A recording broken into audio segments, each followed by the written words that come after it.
नमस्कार शेतकरी मित्रांनो, स्वागत आहे आपल्या चॅनलवर जॉब विथ भूषण. तुमच्यासाठी एक जी-आर घेऊन आलेलो आहे मित्रांनो. हा जो जी-आर आलेला आहे नांदेड जिल्ह्यातील अतिवृष्टी व पूर यामुळे झालेल्या शेती पिकांच्या नुकसानपोटी इथं निधी मंजूर झालेला आहे मित्रांनो. शेतकऱ्यांना संपूर्ण माहिती तुम्हाला या व्हिडिओमध्ये देणार आहे. याच्यामध्ये आता कोणते-कोणते जिल्हे असणार, नांदेड जिल्ह्यामध्ये कोणते-कोणते तालुके असणार आहे, किती निधी मंजूर झालेला आहे, संपूर्ण माहिती या व्हिडिओमध्ये देणार आहे. व्हिडिओ शेवटपर्यंत नक्की बघायचा आहे आणि चॅनलवर नवीन असेल तर चॅनलला सबस्क्राईब करून ठेवायचं आहे आणि बेल आयकॉनला प्रेस करून ठेवायचं आहे आणि टेलिग्राम चॅनल, WhatsAppवर, Insta आयडी, Facebook आयडीला फॉलो करून ठेवायचं. चला तर मग सुरू करूया व्हिडिओला.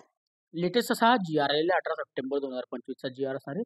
राज्यात नांदेड जिल्ह्यात ऑगस्ट 2025 मध्ये अतिवृष्टी व पूर यामुळे झालेल्या शेती पिकांच्या नुकसानपोटी बाधितांना मदत देण्याबाबतचा हा जी-आर आलेला आहे. महाराष्ट्र शासनाकडून आज जी-आर आलेला आहे. महसूल व वन विभागाकडून आज जी-आर आलेला आहे. दिनांक 18 सप्टेंबर 2025 चा लेटेस्ट असा हा जी-आर असणार आहे. याच्यामध्ये प्रस्तावना दिलेली आहे, जी की आपण जाणून घेऊया. अतिवृष्टी व पूर व चक्रीवादळ यासारख्या नैसर्गिक आपत्तीमुळे शेती पिकांचे नुकसान झाल्यास पुढील हंगामामध्ये उपयोगी पडावे याकरिता शेतकऱ्यांना निवाष्टा अनुदान इनपुट सबसिडी स्वरूपात एका हंगामात एका वेळेस याप्रमाणे राज्य आपत्ती प्रतिसाद निधीमधून विविध दराने मदत देण्यात येते. म्हणजे इनपुट सबसिडी डायरेक्टली आपल्याला देण्यात येते एका एका हंगामात एक याच्यामध्ये भेटत असते आपल्याला निधी. ओके. तसेच राज्य आपत्ती प्रतिसाद निधींच्या इतर मान्य बाबींकरिता देखील विविध दराने मदत देण्यात येते मित्रांनो. ओके. शासन निर्णय महसूल व वन विभाग 27/3/2023 च्या राज्य आपत्ती प्रतिसाद निधीचे निकष व दर विविध करण्यात आलेले आहेत. आता केंद्र शासनाने विविध केलेल्या 12 नैसर्गिक आपत्ती व्यतिरिक्त राज्य शासनाने 30/1/2014 मध्ये अवेळी पाऊस, अतिवृष्टी, वीज कोसळणे, समुद्र उधाण, त्यानंतर आकस्मिक आग या स्थानिक आपत्तीमध्ये बाधित होणाऱ्या नागरिकांना मदत देण्याचे धोरण निश्चित केलेले आहे. तसेच दिनांक 22/6/2023 च्या शासन निर्णयामध्ये सततचा पाऊस ही नैसर्गिक आपत्ती घोषित करण्यात आलेली आहे. आता याच्यामध्ये दिलेलं आहे खरीप 2025 व यापुढील कालावधीकरता केंद्र शासनाने अ, अधिसूचित केलेल्या नैसर्गिक आपत्तीमुळे झालेल्या शेती पीक नुकसानाबाबत अवघ्यात निविष्ट अनुदानाचे दर निकष शासन निर्णय 27/3/2023 मध्ये प्रमाणित देय राहील. असा निर्णय दिनांक 30/5/2025 रोजीच्या शासन निर्णयामध्ये घेण्यात आलेला आहे. त्यानुसार दिनांक 27/3/2023 रोजीच्या शासन निर्णयातील निकष व दर यानुसार विभागीय आयुक्त यांनी निधी मागणीचा प्रस्ताव संदर्भ क्रमांक 4 येथील पत्रामध्ये ऑगस्ट 2025 मध्ये अतिवृष्टी व पूर यामुळे झालेल्या शेती पिकांना नुकसानीसाठी निधी मागणीचा प्रस्ताव सादर केलेला आहे. त्या अनुषंगाने खालील निर्णय घेण्यात आलेला आहे. आता याच्यामध्ये काय सांगितलं त्यांना, एका हंगामात एक खरीप हंगामामध्ये 2025 मध्ये झालेल्या आता निवास इनपुट सबसिडीसाठी आपल्याला देण्यात येणार याची मागणी त्यांनी केलेली होती. ओके.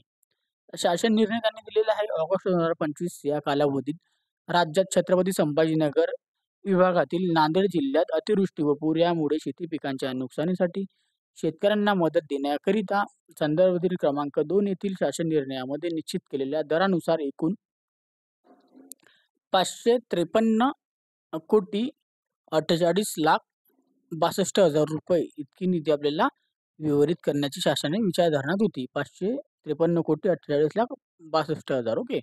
आता या शासन निर्णयासोबत जोडलेल्या प्रपत्रात दर्शविल्याप्रमाणे उपलब्ध तरतुदींमधून अथवा आवश्यकतेनुसार पुनर्नियोजनाद्वारे तरतूद उपलब्ध करून घेऊन कार्यसन 11 यांनी हा निधी वितरित करावा. ओके.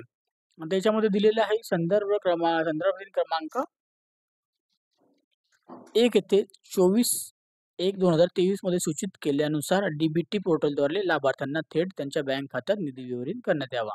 डायरेक्टली तुमच्या आता बँकेच्या अकाउंटमध्ये डायरेक्टली पैसे निधी येणार आहे.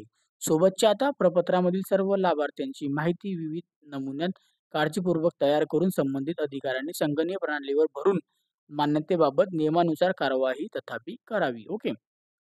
आता चालू हंगामामध्ये यापूर्वी सर्व विभागांना शेती पिकांच्या नुकसानीकरिता विविध करण्यात आलेल्या मदतींच्या निकषामध्ये या प्रस्तावाअंतर्गत मागणी करण्यात आलेल्या निधींचा समावेश नाही याची दक्षता घ्यावी. एका हंगामात एक वेळेस याप्रमाणे विविध दराने देण्यात येत असल्याची खात्री करावी. ओके. एका हंगामात एकच भेटणार आहे हे लक्षात ठेवायचं. चालू हंगामापूर्वी वगैरे असं दिलेलं आहे.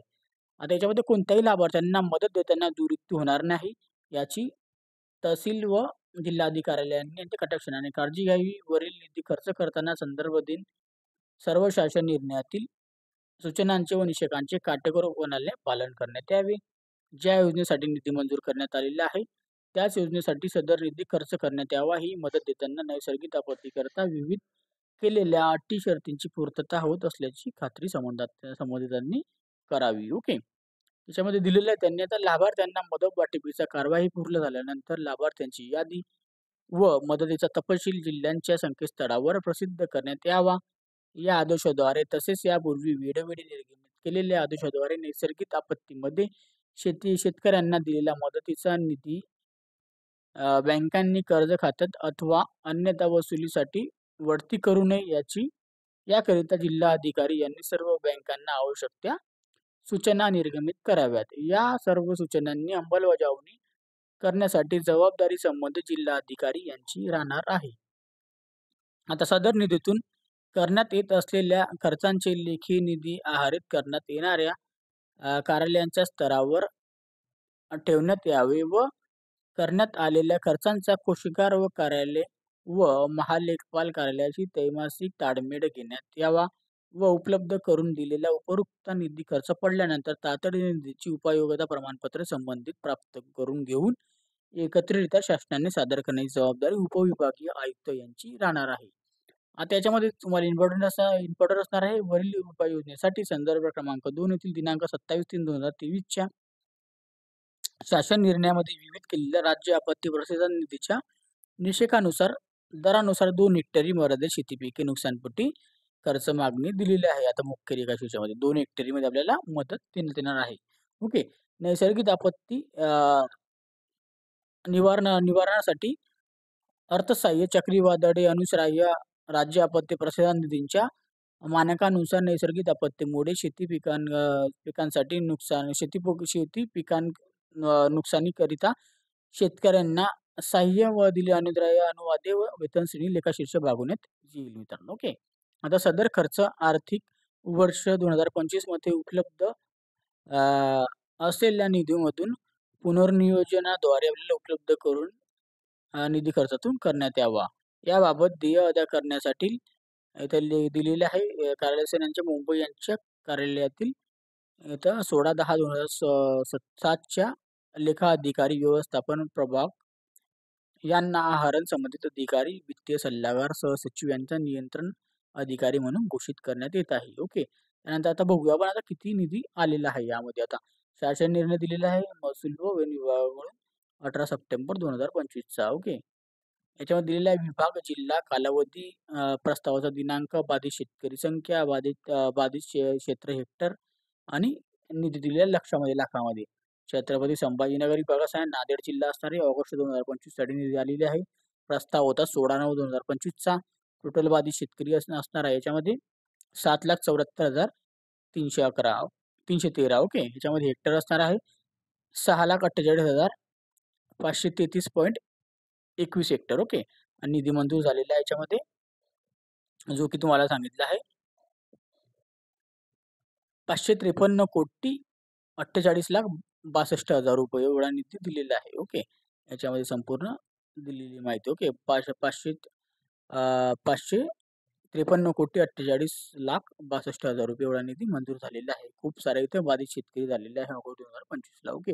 तर तुम्हाला इथे चांगली इथं सरकारकडून निधी मंजूर झालेली आहे. चांगल्या आनंदाची बातमी आहे.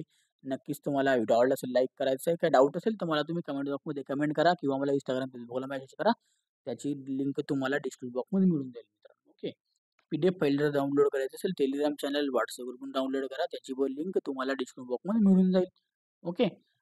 काही डाऊट असेल तर कमेंट बॉक्समध्ये कमेंट करा. व्हिडिओ आवडला असेल लाईक करायचं, ज्याच्या शेतकऱ्यांना शेअर करायचं आहे व्हिडिओला. ओके. आणि चॅनलला सबस्क्राईब करायचं, बेल आयकॉनला प्रेस करायचं. डेली तुमच्यासाठी नवीन GRs आणि योजना शेतकऱ्यांसाठी. ओके. अशीच GR बघण्यासाठी आपण आता भेटूया आता नेक्स्ट व्हिडिओमध्ये. तोपर्यंत जय हिंद मित्रांनो. थँक्यू.